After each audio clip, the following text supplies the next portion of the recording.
Hi everyone, my name is Nitesh. How many of us are hungry already? Do we want to run to the lunch? So I promise, I'll make it quick and it's only 5 to 10 minutes is what I will take. I don't want to hold you back from lunch. So really glad to be here, and it's also very rare that, somebody speaking to the teachers, somebody speaking to the academia. So I feel a bit embarrassed and also privileged to be speaking to you.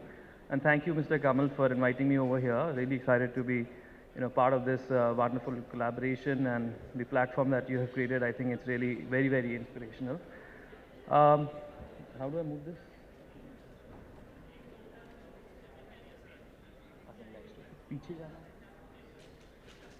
Okay, thanks so much for the tech. So very quickly, when you think about where we are in terms of the edtech market, it's just growing in leaps and bounds.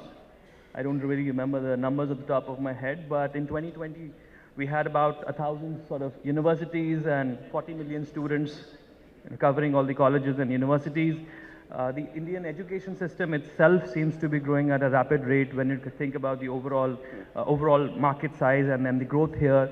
$2,200 and $2,050 billion to be by 2025. And I think the most interesting piece of information here is the edtech market itself, which is just expected to be $10 billion, growing at 30% CAGR, which is just phenomenal, year over year.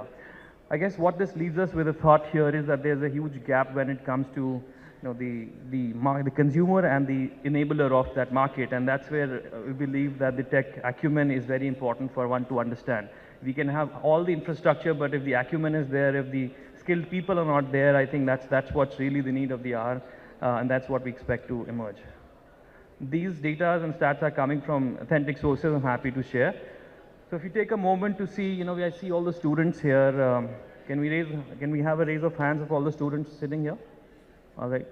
So, okay, everyone's busy here. But when we think about what is the future of a student, we've all gone through our own journey of academia, institutes. I've spent 18 years in India growing up and, done my schooling here. I moved to US for about 18 years, so I did my undergrad in engineering. I did my MBA from there. So I've seen sort of both the worlds.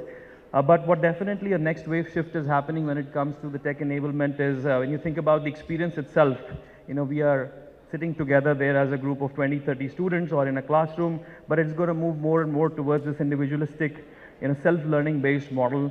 Also, we are bound by physical nature of our brick and mortar schools, and obviously it's going to already moving towards a virtual mechanism.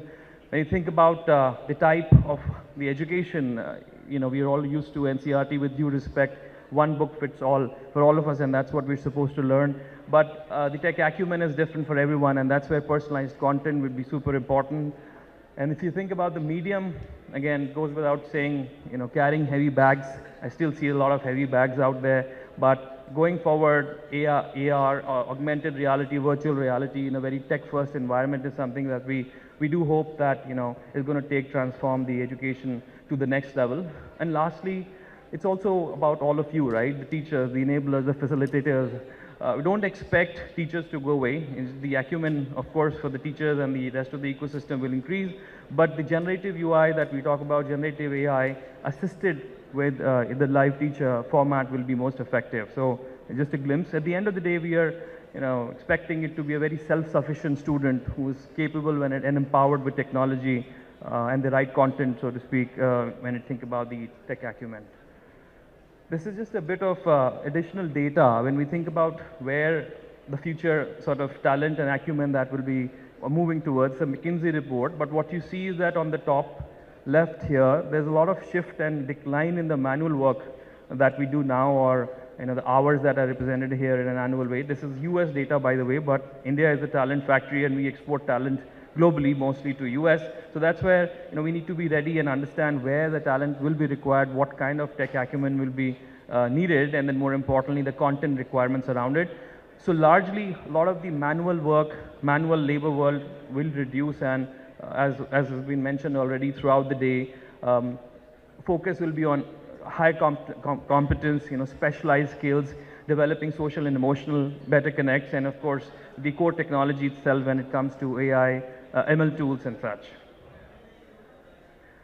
At the behest of all of the tech enablement that we're talking about, right, is content is fundamentally what I believe, and what is data for, let's say, the big tech giants for them to sort of have a virtual world, so would it be content. If there's one thing that is generating all of this interest is the right content consumption, creation, and of course the distribution aspect of it. And that's where universities and academia can play a very significant role, where they are not just the user of content, but you can play a very strong role at each of the three layers here. What's interesting here is that you see that you also have content creators on one side with the academic excellence and the professors and the teachers, and also you have the access to the consumers who happen to be the students. So you have both the human angle parties and the ends of the spectrum together under your umbrella, and everything in between is a tech platform, right?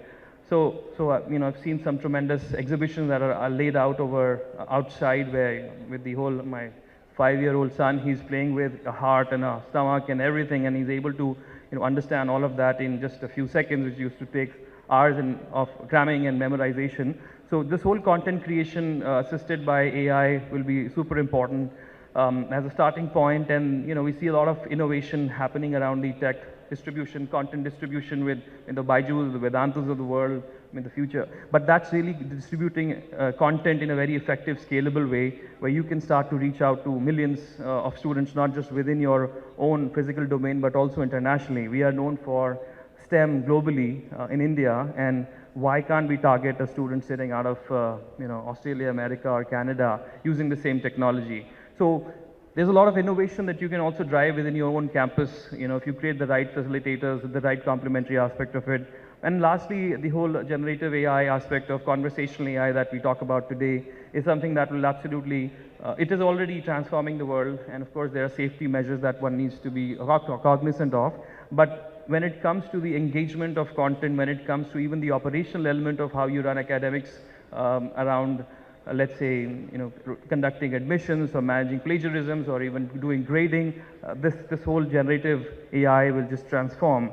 So my single takeaway here is really that you can play a significant role, not just being a user, but also creator of technology, creator of content creation, consumption, and distribution aspect of it. Of course, with healthy partnerships around. Lastly, in terms of Google being involved in this whole experiential learning process, so particularly for India, there are several programs that happen both internally and externally. It's a very active profile of different programs. People talked about hackathons. There's a lot of online learning available, either offered directly through Google and or obviously through YouTube. So I would highly encourage you to also look at some of those options. But yeah, that's all I had today. But really excited to be part of this organization, and thank you so much, Kamalji, again for inviting.